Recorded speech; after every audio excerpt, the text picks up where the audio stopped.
In guidance and counseling 2.1.1 topic principles of organising school guidance ప్రోగ్రాంలో మన first mnemonic ఏంటంటే సైఫ్ చూడు జస్ట్ ఫర్ కామెడీ. ఈ నిమోనిక్ గుర్తుంచుకొని మన సైడ్ హెడింగ్స్ గుర్తుంచుకోవచ్చు. అసలు స్కూల్ గైడెన్స్ ప్రోగ్రామ్ ఆర్గనైజ్ చేసేటప్పుడు we should follow some principles, right? So అందులో మనం ఫాలో అవ్వాల్సిన ప్రిన్సిపల్స్ 8 ప్రిన్సిపల్స్ ఉన్నాయి.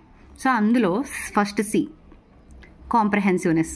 అంటే మన గైడెన్స్ ప్రోగ్రామ్ అనేది కంపల్సరీగా అకాడమిక్గా, కెరియర్గా, పర్సనల్గా, సోషల్గా అన్ని విధాలా వాళ్ళు డెవలప్ అవ్వడానికి పనికొచ్చేలా ఉండాలి. So they should address all these things. Comprehensiveness అంటే ఇదనమాట. నెక్స్ట్ కంటిన్యూటీ అంటే గైడెన్స్ సర్వీస్ అనేది స్కూల్ లైఫ్లో కంటిన్యూస్గా, స్కూల్ లైఫ్ మొత్తంలో కూడా ఆన్గోయింగ్ ఎప్పుడు జరుగుతూ ఉండాలన్నమాట. అలాగే నెక్స్ట్ థర్డ్ సి ఉంది కదా.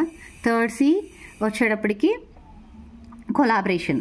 స్కూల్లో జరుగుతుందంటే కంపల్సరీగా teachers, parents, community members, even students also, ఇక్కడ మెన్షన్ చేసలేదు కానీ students also participate actively in this guidance programme. వీళ్ళందరూ యాక్టివ్గా పార్టిసిపేట్ చేసి కొలాబరేట్ అయితేనే కదా ఆ గైడెన్స్ ప్రోగ్రామ్ అనేది యూస్ఫుల్గా ఉంటుంది స్టూడెంట్స్కి.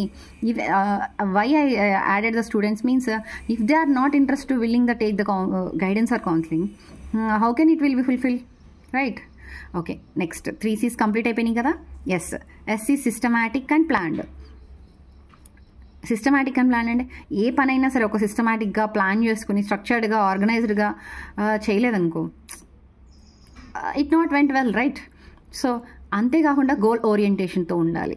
So systematic, organised and goal oriented rather than add hack. అంటే యాడ్ హాక్ అంటే డన్ చేసేసాము అన్నట్టు కాకుండా ఒక ఆర్గనైజ్డ్గా, స్ట్రక్చర్డ్గా, ఒక గోల్ ఓరియంటెడ్గా ఉండాలి.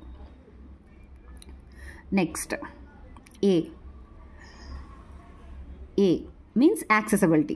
Service should be available to all students without discrimination.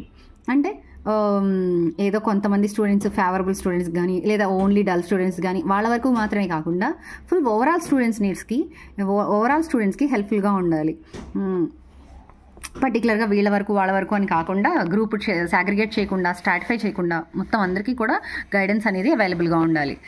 Next ఏ తర్వాత ఎవరు ఐ ఇంటిగ్రిటీ. సో ఇంటిగ్రేషన్ ఏంటంటే guidance service should be integrated with the school curriculum and activities. Yes, it should be involved in the school activities and curriculum.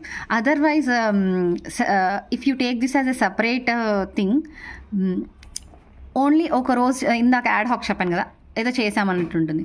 అంతేకాకుండా సపరేట్గా programme organise చేసినప్పటికీ కూడా ఈ guidance అనేది కంప్లీట్గా స్కూల్ కరికులంలో, యాక్టివిటీస్లో, మొత్తం ఓవరాల్ స్కాలస్టిక్ యాక్టివిటీస్లో యాడ్ చేసుకుంటే అది స్టూడెంట్స్కి హెల్ప్ఫుల్గా ఉంటుంది. F is flexibility. So the programme should be adapt to the needs, interest and abilities of different students.